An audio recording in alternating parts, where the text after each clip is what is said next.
Hello అండి, welcome to my channel Monika love your forever. Welcome back to one more vlog. మీరు కనుక first time నా ఛానల్ని చూస్తున్నట్లయితే please do subscribe to my channel. అలాగే పక్కనే ఉన్న బెల్ ఐకాన్ని కూడా ప్రెస్ చేయండి, సో దట్ ఫర్దర్గా నేను ఎలాంటి వీడియోస్ పోస్ట్ చేసినా నోటిఫికేషన్ మీ వరకు అందుతుందన్నమాట. వ్లాగ్ అయితే చాలా ఫ్రెష్గా ఎర్లీ మార్నింగ్ మంచిగా సన్ రైజ్తో స్టార్ట్ అయింది. బట్ వ్లాగ్ ఎండింగ్ మాత్రం చాలా వీక్గా అయిపోయిందనమాట. చెప్పిన కదా అదే చెప్పిన కదా బాగా కోల్డ్ అయింది, ఇంకా సిక్ అయిపోయాను అని చెప్పేసి. ముందు 2 days వ్లాగ్ అనమాట ఇది. కొంచెం పర్వాలేదు, కోల్డ్ ఉన్నాను కానీ కొంచెం ఓపిక ఎనర్జీ రెండు ఉన్నాయన్నమాట. సో ఫ్రెష్గా మార్నింగ్ అయితే లేసాము, చింతల్లి కూడా లేసింది నాతో పాటే. ఇంకా యాజ్ యూజువల్ రొటీన్ వర్క్స్ నడుస్తూనే ఉన్నాయి. మాట్లాడినవా నన్ను? ముందు వ్లాగ్లో సజ్జ దోశ చూపించాను కదా, ఇంకా నెక్స్ట్ డేనే అనమాట. సేమ్ యాజ్ యూజువల్ దోశ అయినా ఇడ్లీ అయినా 2 days కంటిన్యూస్గా అదే ఉంటుంది ఆబ్వియస్లీ. మా ఇంట్లో అయితే అంతే. ఇంకా ఇక్కడ అదే, ఇంకా దోశ బ్యాటర్ కలుపుతున్నాను, అలాగే చట్నీ ప్రిపేర్ చేస్తూ ఉన్నాను.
చెప్పు దోశ.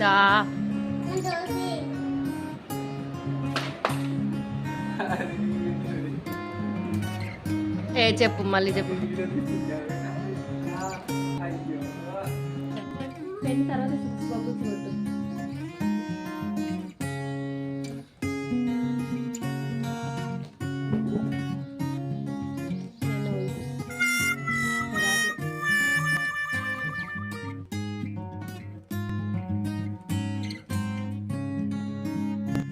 ఆ రోజైతే లంచ్ ఇంకా సింపుల్గా బెండకాయ ఫ్రై, అలాగే యాజ్ యూజువల్ పప్పుచారు అయితే చేసేసాను. లంచ్ అంతా అయిపోయిన తర్వాత ఇలా చింతలతో అయితే ఆడుతున్నాను.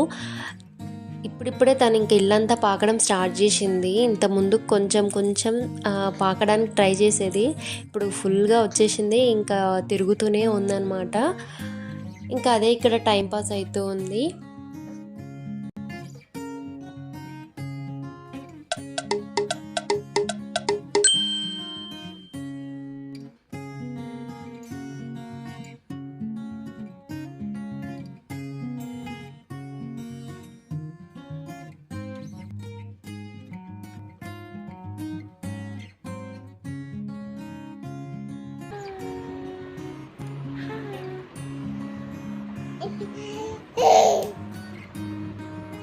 Come. Let's go.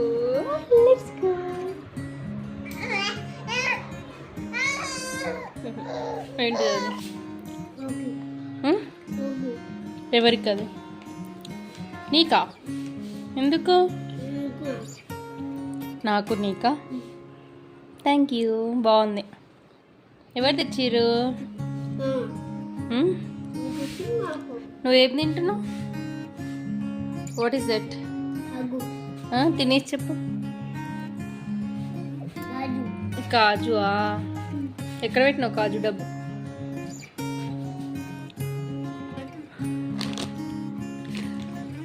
ఇప్పుడు అది ఎలా తీయాలి చెప్పు. ఎలా తీయాలి? నేను పట్టుకున్నా. ఎలా తీయాలి చెప్పు. చెప్పు.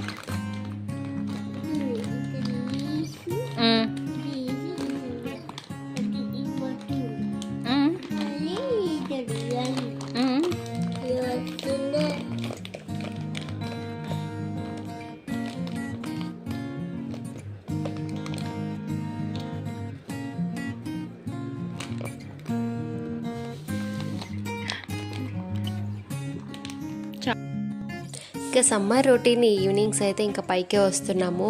ఆల్మోస్ట్ ఒక 1 అవర్ అలా స్పెండ్ చేస్తున్నాము. ఇక్కడైతే ఆ రోజు వర్షం పడేలాగా ఉండే, చాలా మంచిగా ఉండే వెదరు. ఏం స్కూటీ? ఎందుకు నేను సైకిల్ పైన కూర్చుంటా?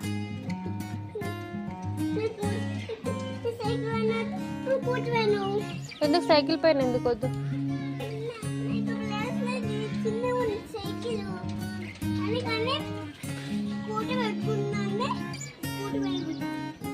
కొంచెం ప్లేస్ ఇవ్వచ్చు కదా నాకు. అది వాటర్ బాటిల్ పెట్టుకునేది కదా. మరి నేను కూర్చుంటా కదా, కొంచెం ప్లేస్ ఇవ్వు కదా. ఎక్కడ కూర్చోవాలి? చేపెడితే ఏం కాదా? నువ్వు లేవు, నేను కూర్చుంటా.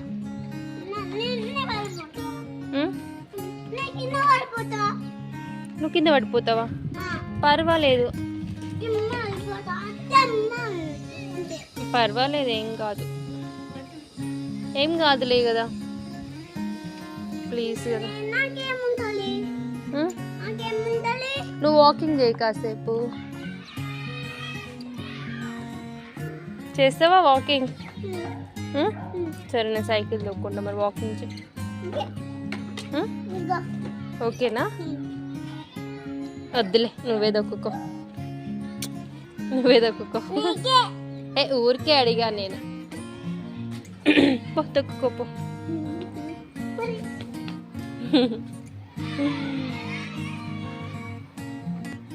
ఇది ఇంకా నైట్ 7-7:30 ఆ టైంకి కిందికి వచ్చిన తర్వాత చింతలకి ఫింగర్ ఫుడ్లా ఉంటుంది అని చెప్పేసి మ్యాంగోస్ అయితే ఇస్తూ ఉన్నాను.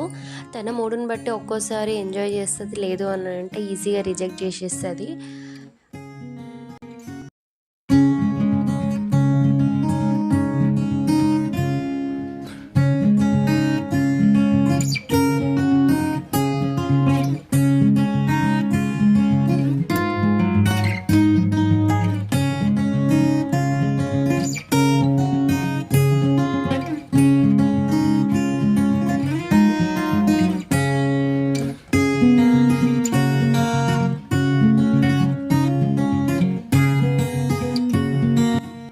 ఒకవైపు చింతలితో ఇలా ఫుడ్ తినిపిస్తూ మరొక వైపు డిన్నర్ ప్రిపరేషన్స్ అయితే చేసేస్తున్నాను అనమాట.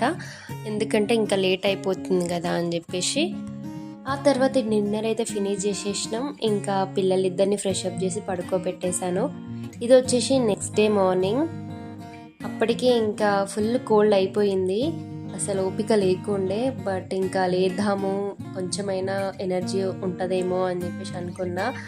బికాజ్ పడుకుంటే ఇంకా పిల్లలకి ఫుడ్ ఇబ్బంది అవుతుంది, అలాగే ఇంట్లో వాళ్ళకి కూడా ఇబ్బంది అవుతుంది అని చెప్పేసి పొద్దున్నే లేచి ఇంక ఇక్కడైతే దీపం పెట్టేశాను. అప్పటికి ఇంకా పిల్లలు లేవలేదు. సో ఇంకా లంచ్ ప్రిపరేషన్ కూడా చేసేస్తున్నా. ఎందుకనంటే నాకు ఇంకా ఓపిక ఉండదు మళ్ళీ తర్వాత చేయడానికి అని చెప్పేసి రెండో ఒకేసారి ప్రిపేర్ చేసేస్తూ ఉన్నాను అనమాట. ఆలోపు మా చిన్నోడైతే లేచేశాడు.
ఆ రోజు బ్రేక్ఫాస్ట్ బ్యాంబినో చేశాను.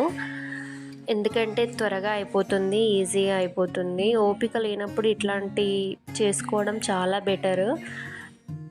ఇంకా ఎక్కువ వర్క్ ఉండే బ్రేక్ఫాస్ట్ల కంటే ఇవి చాలా జల్దీ అయిపోతాయి. లంచ్కి వచ్చేసి పప్పుచారు అలాగే ఆలు కర్రీ చేశాను. మనకి ఏందనంటే కూరగాయలు లేనప్పుడు లేదంటే ఓపిక లేనప్పుడు త్వరగా చేసేయాలని అంటే ఒకటి టమాటా కర్రీ, రెండోది ఆలు మనల్ని బతికించేస్తాయి అన్నమాట. అందుకే ఆ రోజు నేను ఇంకా ఆలు కర్రీ చేసేసిన. ఇక్కడ చింతల్లికి అయితే పపాయ ఇచ్చేస్తున్నా, తనకి ఫింగర్ ఫుడ్ లాగా ఏదో చేస్తుంది కదా కొంచెం అని చెప్పేసి. బట్ తనకు అస్సలు నచ్చలేదు. ఇంకా మేము చేసిన సేమియా ఉప్మానే కొంచెం కొంచెం ఇస్తూ ఉండే, అది కూడా ఒక 2-3 స్పూన్స్ తిన్నట్టుంది, ఇంకా వదిలేసింది. తర్వాత తనకి వేరే చేసి పెట్టాను అనమాట. అంటే అదే పపాయ స్టీమ్ చేసి ప్యూరీలాగా చేసి ఇచ్చాను, కొంచెం తినింది. ఇంక ఇక్కడ మా వాడికి ఏం చెప్తున్నా అంటే, ఇదిగో వీడియో తీస్తున్నాను చూడు, వాళ్ళందరూ బ్యాడ్ అంటారు నువ్వు తినకపోతే అని చెప్పేసి తినిపిస్తున్నా. తర్వాత అయితే చింతలని ఫ్రెషప్ చేసి పడుకోబెట్టేసిన. ఇంకా అప్పటికి ఉన్న ఎనర్జీ కాస్త మొత్తం అయిపోయింది, అసలు ఓపిక లేదు, ఇంకా రెస్ట్ తీసుకోవాలి. లంచ్ చేసిన తర్వాత చిన్నోడికి కూడా తినిపించేశాను. చింతలికి కూడా తినిపించిన, తను మళ్ళీ న్యాప్ వేసి లేచింది. తినిపించిన తర్వాత కాసేపు పడుకుందాము అని చెప్పేసి అనుకున్నా. బట్ ఆ పడుకోవడం అసలు ఎందుకు పడుకున్నానో కూడా తెలియదు. ఆ రోజు చింతలి ఫుల్ క్రాంకీ ఉండే అనమాట. మంచిగా తిన్నది కదా, ఆడుకుంటుంది, కాసేపు రెస్ట్ తీసుకోవచ్చు అని మా వారికి చెప్పి చూసుకోమన్నా. పాపం మా ఆయనను సతాయిస్తుంది, అది ఆడుకోదు. అసలు ఎంత విసిగించిందో, ఇంకా ఏం చేయలేక లేచి మళ్ళీ పడుకుంటుందేమో అని ఊపితే అట్లా పడుకోలేదు, ఇంకా పైకి తీసుకొని వచ్చిన. ఆ రోజే చింతల్లికి ఇలా 2 పిలకలు వేసానమాట. భలే క్యూటే అనిపించింది నాకైతే. మీకు ఎలా అనిపించిందో చెప్పండి. ఇదండి ఇవాల్టి వీడియో. నచ్చితే లైక్ చేయండి, షేర్ చేయండి, కామెంట్ చేయండి. మరిన్ని వీడియోస్ కోసం నా ఛానల్ని సబ్స్క్రైబ్ చేసుకోండి. Thank you for watching.